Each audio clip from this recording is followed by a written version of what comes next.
Jadi ketika para kepala desa demo ke sini, dia itu sebetulnya terlibat kan dalam proses kampanye, tidak netral. Kepala daerah, dalam hal ini PJ, bisa melarang. Bahkan di Undang-Undang Desa nomor 6 2014, dia bisa memberi teguran 1 kali, 2 kali, dan ketiga memberhentikan sementara kepala desa. Dan itu tidak satu pun yang dilakukan.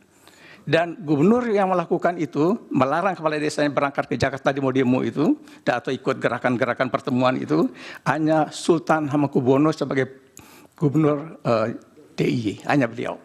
Yang lain saya tidak menemukan. Kemudian yang ketiga, menteri-menteri loyalis. Dulu bagaimana ceritanya? Nah, kami juga pernah jadi di politik di Wapres. Itu ada etika yang ditegakkan, dipakai waktu itu zaman Presiden SBY memimpin pemerintahan. Jadi kalau misalnya ingin ikut terlibat dalam kampanye, menteri yang berasal dari partai politik ya, bukan yang dari profesional, maka mereka cuti. Ya, itu arahan dari presiden. Sehingga praktek itu menjaga pemilu dari soal-soal kemungkinan tuduhan-tuduhan menggerakkan menggunakan aparat negara atau pejabat negara. Nah, untuk Prof. Refli soal PJ ya. Ya, apakah PJ ada garis direncanakan lah begitu ya, apakah ada perencanaan kecurangan? Nah, kalau menjawab ini kita analisisnya, tapi memang perlu pembuktian. Analisisnya sejak pembuatan kebijakan, ya, pembuatan kebijakan sudah ada tanda-tanda. Kenapa kok dilakukan resentralisasi politik namanya? Ditarik itu kewenangan pengangkatan PJ itu ke tangan presiden. Nah, yang kedua adalah semula dibagi bupati wali kota, pengangkatan PJ-nya prosesnya cukup di Kemendagri, tetapi kemudian kok PJ bupati wali kota pun ditarik ke istana. Nah, itu kemungkinan ada tanda-tanda indikasi bahwa ada target-target tertentu yang akan dicapai. Yang ketiga adalah briefing presiden sendiri ketika bikin raker dengan para PJ yang mengarahkan bahwa Anda akan kami evaluasi setiap hari. Kalau Anda tidak kalau Anda miring-miring. Nah, itu dia, miring-miringnya itu kita baca sebagai tidak ikut arahan beliau. Nah, itu kemungkinan saya menafsir ya, ada perencanaan. Nah, soal kepala desa dimobilisasi itu bisa terjadi mobilisasinya karena ada kepentingan kepala desa sendiri menyangkut perubahan undang-undang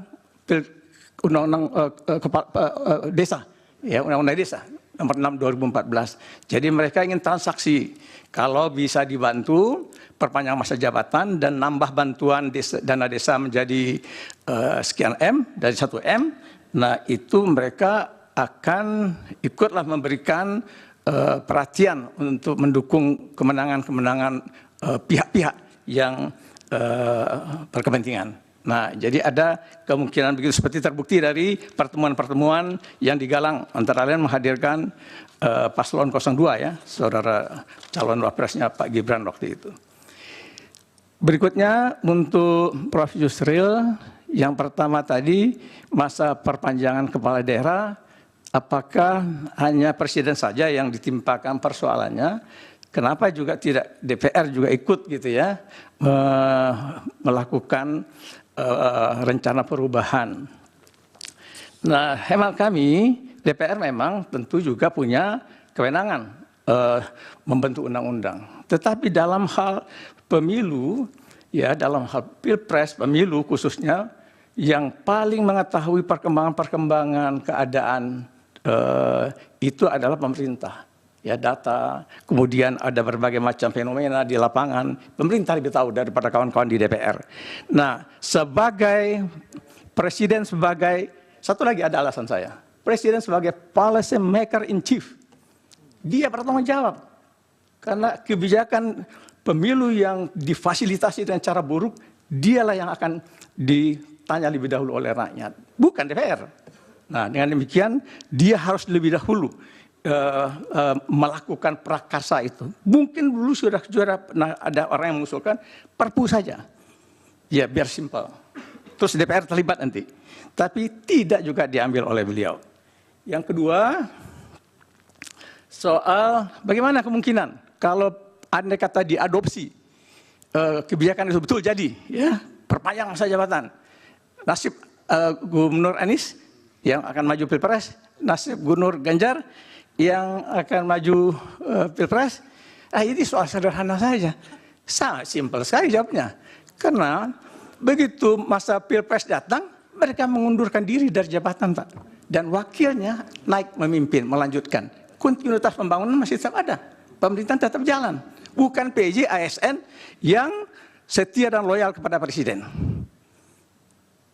Yang terakhir untuk Pak Farid, tadi saya kira saya sudah jawab. Sama dengan yang saya sampaikan kepada Pak Bambang.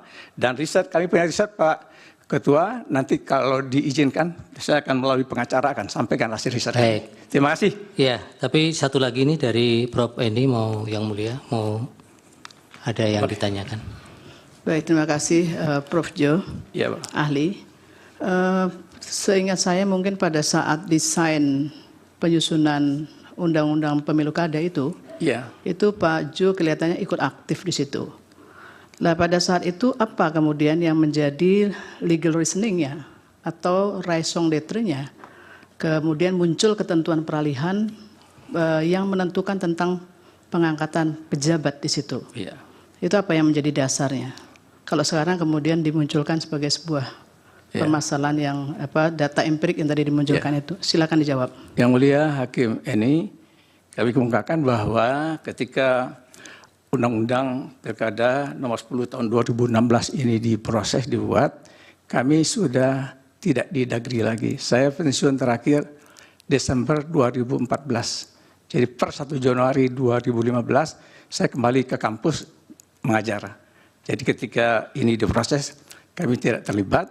Yang melanjutkan ODA waktu itu dipimpin oleh Pak Soni. Ya. Demikian jawaban saya. Jadi baik, saya tidak memahaminya. Ya, terima kasih Prof. Endi. Cukup, ahli, keterangannya. Mudah-mudahan bermanfaat untuk pengambilan keputusan.